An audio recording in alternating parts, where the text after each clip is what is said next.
Hoy vamos a hablar de uno de los temas más serios y menos predicados en la Iglesia moderna. No es un mensaje para condenar. Es un mensaje para despertar.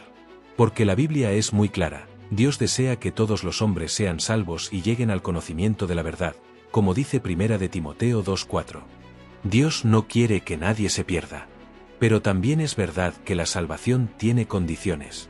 Y hay ciertos estados espirituales, ciertas actitudes del corazón, que hacen que la gracia de Dios no pueda operar. No porque Dios sea incapaz, sino porque el ser humano cierra voluntariamente la puerta. Hoy vamos a ver 7 grupos de personas que, según la Escritura, se encuentran en una posición donde la salvación no puede alcanzarles. No porque Dios los haya abandonado, sino porque ellos han abandonado a Dios. Escucha con atención. Quizás te reconocerás en alguno de estos grupos. Y si es así, este es tu momento. Grupo 1. Rechaza a Jesucristo. El primer grupo es el más fundamental de todos, el que rechaza deliberadamente a Jesucristo como Señor y Salvador. Jesús dijo en Juan 14:6, «Yo soy el camino, la verdad y la vida. Nadie viene al Padre sino por mí». No hay camino alternativo. No hay otra puerta. Hechos 4:12 lo confirma, «En ningún otro hay salvación, porque no hay otro nombre bajo el cielo dado a los hombres en que podamos ser salvos». Ahora bien, hay una diferencia importante entre quien nunca ha escuchado el Evangelio y quien lo ha escuchado y lo rechaza. La Biblia habla específicamente de quienes, habiendo recibido el conocimiento de la verdad, lo rechazan de manera consciente y voluntaria. Juan 3:18 dice, «El que cree no es condenado, pero el que no cree ya ha sido condenado, porque no ha creído en el nombre del unigénito Hijo de Dios». El rechazo consciente de Cristo no es una simple diferencia de opinión religiosa. Es el rechazo del único remedio que existe para el pecado. ¿Conoces a alguien que haya escuchado el Evangelio múltiples veces y lo siga rechazando? La Biblia dice que cada vez que se endurece un corazón, se vuelve más difícil que la semilla eche raíz. Grupo 2. Comete blasfemia contra el Espíritu Santo. Este es quizás el pasaje más temido de toda la Escritura. En Mateo 12:31 y 32, Jesús mismo dijo estas palabras, «Por tanto os digo, todo pecado y blasfemia será perdonado a los hombres, mas la blasfemia contra el Espíritu Santo no le será perdonada. A cualquiera que dijere alguna palabra contra el Hijo del Hombre, le será perdonado, pero al que hable contra el Espíritu Santo, no le será perdonado, ni en este siglo ni en el venidero». ¿Qué es exactamente la blasfemia contra el Espíritu Santo? Los teólogos han debatido esto por siglos, pero el contexto lo aclara. Los fariseos habían visto las obras milagrosas de Jesús, obras que claramente eran del Espíritu de Dios, y las atribuían al diablo. Era una atribución deliberada, persistente y maliciosa de la obra del Espíritu Santo a Satanás. Lo que hace este pecado imperdonable no es su magnitud en sí, sino el estado del corazón que lo produce. Una persona que ha endurecido su corazón tanto, que es capaz de ver la obra de Dios y llamarla obra del diablo, ha llegado a un punto de ceguera espiritual desde el cual ya no puede arrepentirse. No porque Dios no quiera perdonar, sino porque esa persona ya no puede reconocer que necesita perdón. Nota algo importante, si tienes miedo de haber cometido este pecado, probablemente no lo has cometido. La preocupación espiritual es evidencia de que el Espíritu aún opera en tu corazón.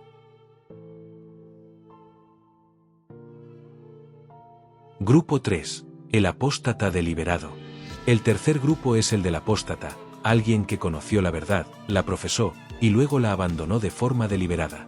Hebreos 6 del 4 al 6 es uno de los pasajes más difíciles del Nuevo Testamento. Dice así, «Porque es imposible que los que una vez fueron iluminados y gustaron del don celestial, y fueron hechos partícipes del Espíritu Santo, y asimismo gustaron de la buena palabra de Dios y los poderes del siglo venidero, y recayeron, sean otra vez renovados para arrepentimiento, crucificando de nuevo para sí mismos al Hijo de Dios y exponiéndole a vituperio». Este pasaje ha generado mucho debate teológico.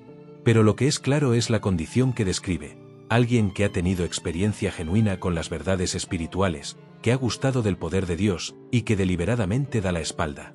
Segunda de Pedro 2:20 y 21 añade, Porque si habiéndose ellos escapado de las contaminaciones del mundo, por el conocimiento del Señor y Salvador Jesucristo, enredándose otra vez en ellas son vencidos, su postrer estado viene a ser peor que el primero. Porque mejor les hubiera sido no haber conocido el camino de la justicia, que después de haberlo conocido, volverse atrás.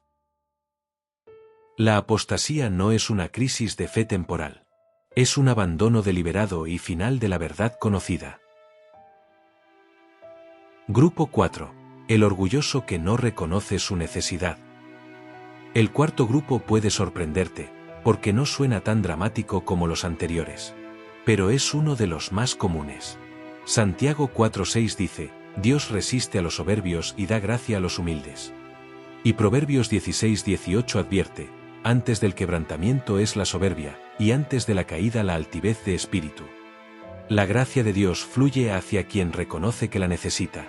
La salvación comienza con una confesión de necesidad. Soy pecador, necesito un Salvador. Pero hay personas que están convencidas de que son suficientemente buenas, que sus obras pesan más que sus faltas, que Dios, si existe, está en deuda con ellas. Lucas 18 nos da el ejemplo perfecto con la parábola del fariseo y el publicano. El fariseo oraba, gracias que no soy como otros hombres. El publicano decía, Dios, perdóname, porque soy pecador. Y Jesús declaró que el publicano fue justificado, no el fariseo. El orgulloso no puede recibir la salvación porque no cree necesitarla. Y Dios no puede llenar un vaso que ya está lleno de sí mismo. Esto no significa que Dios no pueda quebrantar el orgullo humano. Muchas veces lo hace a través del sufrimiento, de las circunstancias, de la pérdida. Pero mientras el corazón permanece endurecido por el orgullo, la puerta de la gracia está cerrada desde adentro. Grupo 5. El que perdona en apariencia pero retiene la amargura. Este grupo nos habla de uno de los requisitos más sorprendentes de la salvación, el perdón hacia otros. Mateo 6:14 y 15, en palabras de Jesús, porque si perdonáis a los hombres sus ofensas, os perdonará también a vosotros vuestro Padre Celestial, mas si no perdonáis a los hombres sus ofensas, tampoco vuestro Padre os perdonará vuestras ofensas. Esto no es negociable. No es opcional. Es una condición directa del perdón de Dios.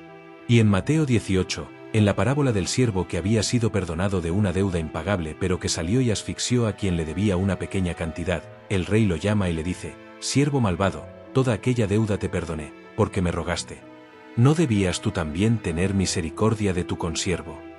¿Y cuál fue el resultado? El rey lo entregó a los verdugos hasta que pagara toda su deuda. La amargura no perdonada es como una prisión.